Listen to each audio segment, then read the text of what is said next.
50 Cent and Eminem are reportedly teaming up to go after Diddy. 50 Cent recently explained something the music industry has quietly known for decades. Eminem was never afraid of Diddy. Back in the late 90s and early 2000s, when Eminem was first rising in rap, Diddy held enormous influence over the industry. Bad Boy Records was dominating the charts, and Diddy had connections everywhere. Music executives, movie studios, and even political leaders counted him among their friends. Yeah, I appreciate y'all. Thank you. And I just want to say how much I appreciate Puff Daddy for doing the kinds of work that he's doing, because he doesn't have to do this. But this is part of what is important about giving back. We applaud you, and I want to apologize for not sweating, but I do this so much. I'm so cool. I just want y'all to see everybody I'm interviewing is sweating. I'm not even touching my brow. I'm so cool, and I want to apologize. I ain't trying to make you look bad or nothing like that, but I'm just so cool.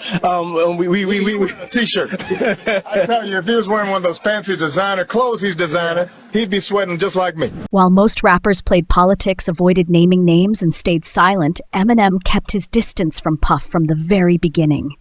He officially signed to Dr. Dre's Aftermath Entertainment in 1998. But even before that, Eminem was already making noise as an underground rapper in 1996. On one of his early demo tapes, Eminem rapped the line, "Original bad boy on the case, cover your face, came in the place, blowed and sprayed Puffy with mace." This marked the first time Eminem publicly took a shot at Diddy, and the timing is what makes it significant. Eminem wasn't famous. He wasn't protected. He wasn't signed to any label. Yet even then, he wasn't afraid to name names. While most artists were desperate to sign with Bad Boy Records, Eminem wasn't. Instead, he was openly dissing the most powerful music executive in the industry. I had never made a call to Diddy, really?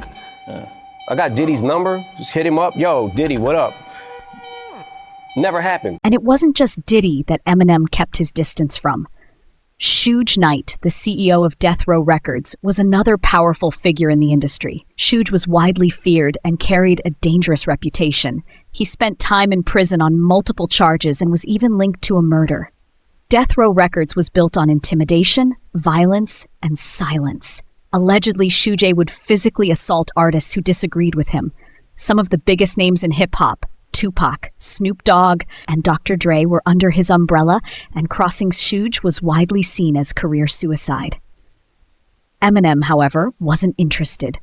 While nearly every other artist feared Suge Knight, Eminem stood his ground, even when directly threatened. This became especially clear when Suge Knight showed up on the set of 50 Cent's Into Club video alongside known gang members. While others panicked, Eminem did the opposite. He walked straight outside to confront him. Yo, bro, Suge is coming! So I'm like, yo, I swear to God, cameras are falling, dancers are running, lights. Everybody's running, Suge is coming! So we couldn't believe it. Like, I'm from New York, I never seen no shit like that. So it's like, fight these Mexican blood, kill it. Niggas got the shit on their forehead, eyes, 118th. Or go back home to the crib. Might as well go all out, fight right here. We around Dr. Dre, so it's like, yo, we gotta do what we gotta do. So what happened? He lights the cigar and then he just lights the cigar, and it's the out Suge. He light the cigar and he trying to see what you gonna do. So Eminem, 50, everybody outside, light the cigar. I was bugging because I seen, this is when I knew Eminem was real. He's like, don't give a f, man. This is when I knew, I'm like, damn, Eminem is a real these niggas 50 outside, what's up? And then Suge just walked away. The Mexican looked kind of confused, like they didn't know what was going on. But came outside. Eminem came outside 100%. Wow. Oh, what did I miss? Okay. And Eminem was like, yo, I don't give a f, man. Give a f, man. Because you remember, it's documented, Proof told Suge, yo, you Tupac in the middle of a party. Remember, them Detroit are kind of crazy, bro. Suge never expected Eminem to stand up to him. He assumed Eminem would fall in line like everyone else. But Eminem didn't fear Suge or Diddy. He knew he didn't need handouts and that his talent alone was enough to take him anywhere. Eminem believed he was a better rapper than Suge or Diddy could ever be. And deep down, they knew it too. Nobody got no beef with Eminem. Ain't no rapper popping nothing about Eminem. Ain't nobody saying nothing. I'm not even gonna say nothing bad about Eminem. Cause way too much stuff rhymes with rock, right? But Eminem don't even like his own mama. So Lord knows what he'll say about your black, okay? Suge himself went on record and said it. You know, I mean, it's ridiculous. But at the same time, Eminem. Years later, Suge admitted that Eminem wasn't like anyone else he had dealt with. Eminem even wrote a diss aimed at Suge, accusing him and Puffy of creating the violent environment that ultimately led to the deaths of Tupac and Biggie. From the 1994 Quad Studios shooting to the East Coast-West Coast feud, Eminem suggested that both Diddy and Suge played key roles behind the scenes, something Tupac and Biggie themselves reportedly suspected. Eminem later referenced this in a verse from his leaked Smack You diss track. He wasn't afraid of anyone. Even Suge, the so-called boogeyman of hip-hop, couldn't intimidate him. That's why Diddy never stood a chance either. Eminem's success made one thing undeniable. Whether you liked him or not, his talent couldn't be ignored. In fact, Diddy himself had to hand Eminem a Grammy in 2003 for The Eminem Show.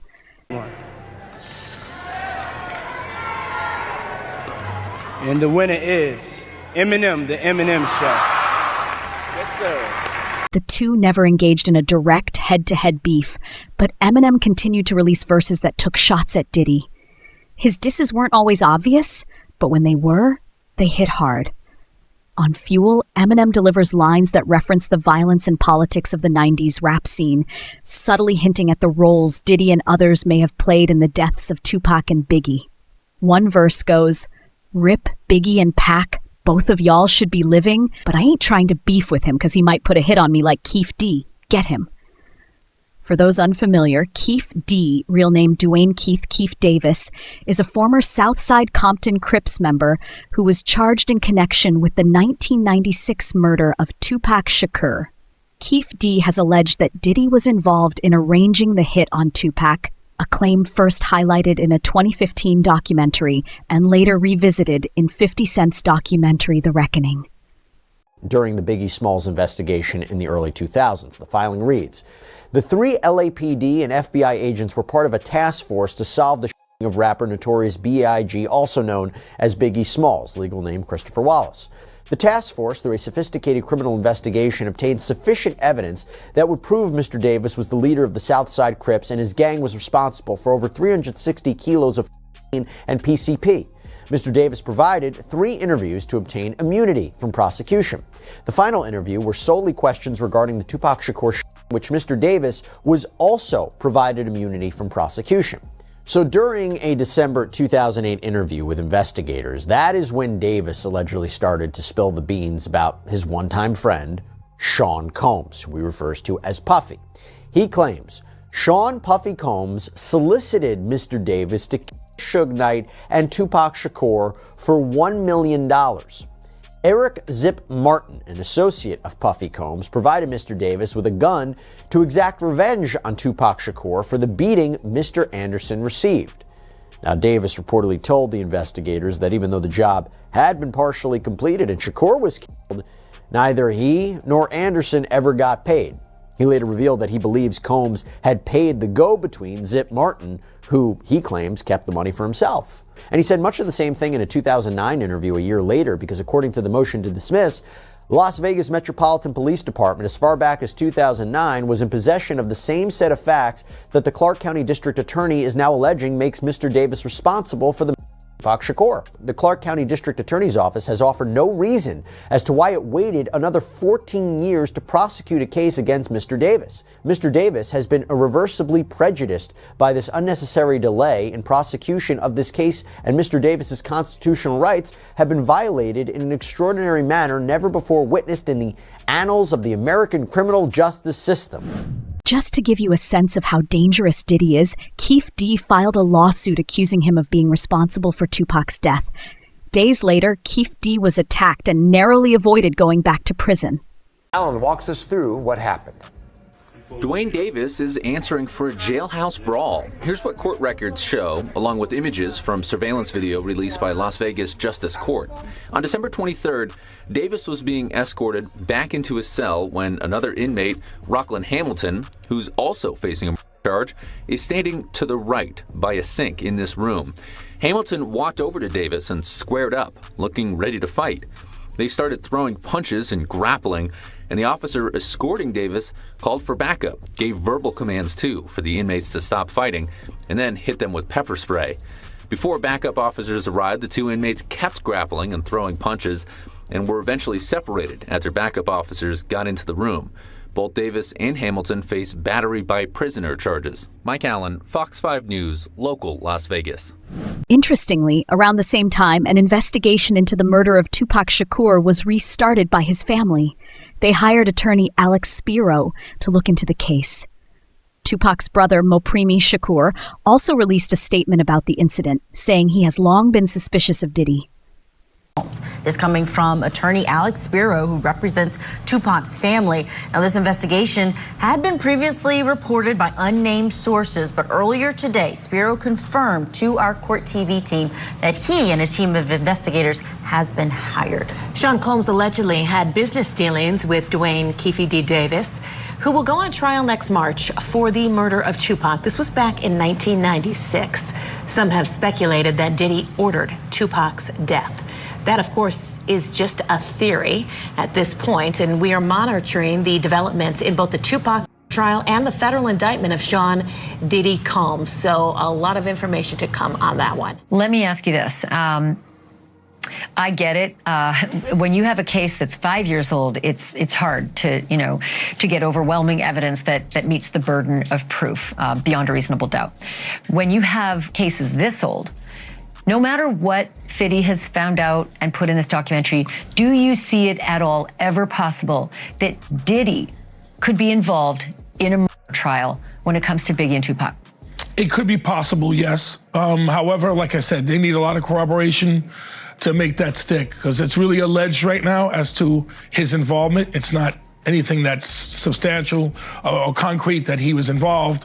It's personally from people talking about it and saying this is what happened. You need some more information to come forward to prove that. On Piers Morgan Uncensored, Mopremi explained that Diddy personally called him to say he had nothing to do with Tupac's death. What made the call significant wasn't just the denial, but the timing. Diddy rarely addresses these allegations directly, and even more rarely reaches out privately to Tupac's family. To some, the call sounded like an attempt to clear his name. Your brother's death. What did he say that day when he called you?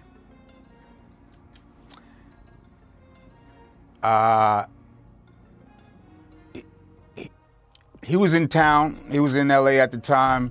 He was on the radio. He asked a local DJ that we all know, Big Boy, to reach out to me because he wanted to speak to me about something. This is a few years after Pac's, and we all were familiar with all the rumors and stuff. I said, yeah, let me talk to him. So he called me, and I had my guys with me, Thug Life guys, and we heard what he had to say. He basically said he ain't have nothing to do with my brother's brother. And I told him the truth is still yet to come out, so we're gonna see. Here we are 27, 28 years later. Looks like there's some doubt in that statement. So, thus, along with all the other suspicions that people have, it was time for it to be investigated. In a statement at the time, Diddy declared, "This story is a lie," the LA Times story. Neither I nor the late Notorious had any knowledge of any attack on Tupac before, during, or after it happened. Do you think that was an honest statement? My opinion is that I don't believe it was 100% honest statement. And who could forget Tupac's interview after the Quad Studios shooting where he openly named Diddy? I mean, I believe so. I do believe so. I have proved things that I can say that will back up my claim, but this is not for the world to know about. You know what I mean? It's between me and him, and only he knows. So every time he say it didn't happen, or that's the only thing that makes this become an issue to everybody. Because you seen what I said in the Vibe article. I basically bowed out and was going to go ahead about my life. The next issue, that wasn't even the next issue, because them cowards waited about 4 issues before they got their story together. 4 issues later, half of New Yorkers commenting on me getting shot. And before, they was all like, we didn't see nothing. In the first issue, we did, Vibe viewers. Nobody seen shit. The 4th issue, when they came back with a reply, everybody knew what I did. They knew what I said. I was acting. Who gets shot 5 times in acts? Oh, I didn't get shot 5 times in their vision. I only got shot once because they found the bullet. The police found it, but now they the cops. Now they doing detective work. They found the bullet. Oh, you found the bullet, huh? So what is this other shit in? What was the doctors talking about? What? Can you explain these other holes in me? How'd I get gunpowder all over me? That insulted my intelligence. So yes, I did say Thug Life was there. Yes, I bowed out, all of that. But when they said that, they breathed new life in me. Now, 50 Cent has been alongside Eminem every step of the way, and he's exploring the same story in his recent docuseries. Much like Keefe D, who was attacked for trying to expose Diddy, 50 has also been receiving threats. Just last week, he posted on Instagram that he had received funeral flowers from Diddy. This whole docuseries that 50 put out on Netflix, and is #1 going crazy, so you know he mad. Now, according to 50, all right, these are some warning flowers. Y'all know how Diddy used to get down. You know, he used to send people shit in the mail. He'll send a nigga to blow up a car. Y'all know how he get down. So if he mad, clearly he's mad about this documentary. Bro sent 50 some flowers at his hotel while he was in Miami, bro. Now, I ain't gonna show the address on these flowers, but 50 posted the whole address. Now, in the caption, 50 said, "What kind of gay is this? Diddy send me flowers at Club 11, LOL. LOL, why all the foreplay? Get busy, you know I'm stupid." Then he commented again and said, "A warning, I'm 90s grimy. You don't warn me, LOL." So y'all know why Diddy sent this. He ain't send it because he happy or proud of 50 for dropping this goddamn docuseries on his demon, bro. Diddy submitted his appeal motion requesting immediate release. While the media is presenting this as breaking news, we've actually known for months that he planned to file an appeal. What's new is the official motion and his detailed arguments, which were due today. Diddy is using the same points he has previously discussed publicly. He claims the judge acted like a 13th juror and gave him a sentence that was far higher than normal. He believes he should serve no more than 15 months, and argues that the judge's sentence was influenced by conduct for which he was acquitted. During sentencing, the judge explained that he observed clear indications of Diddy's violent behavior toward these women and other concerning actions, such as threatening them with freak-off tapes. In federal court, guideline ranges are provided by the probation department as a neutral recommendation. In this case, the judge actually sentenced Diddy lower than the probation department recommended, explaining in detail why he chose the sentence he did. The judge emphasized on the record that he was not sentencing Diddy based on acquitted conduct, but rather on actions he personally observed during the trial. Many believe the judge also anticipated that Diddy would file an appeal, as Diddy had repeatedly indicated he planned to challenge the sentence, particularly since he felt he should not have been found guilty on the 2 transportation charges. The prosecution still has about a month before their response to Diddy's appeal is due, so this process will take some time. Despite dodging the possibility of life in prison, Diddy continues to challenge the sentence. Meanwhile, some people in the industry continue to defend Diddy, while others attack 50 Cent, calling him petty. 50 has dismissed the criticism, making it clear that this isn't about trolling or personal grudges. According to him, if speaking out about alleged abuse, intimidation, and decades of industry silence makes him petty, then he's fine with that label.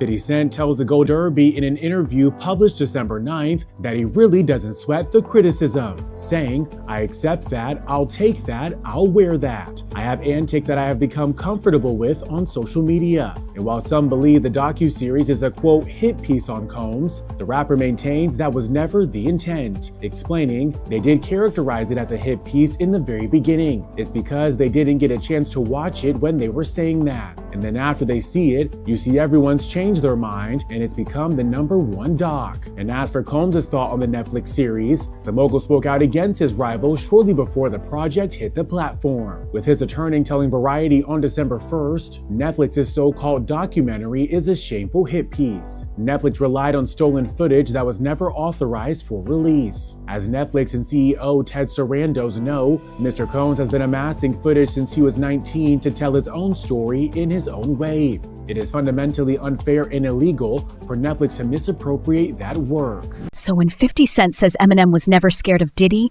he isn't exaggerating. Eminem stood his ground when Diddy controlled the industry, when Suge Knight ruled through fear, and when even saying the wrong name could end careers. That's why, decades later, Eminem remains one of the few artists willing to speak out loud about what the rest of the industry keeps whispering.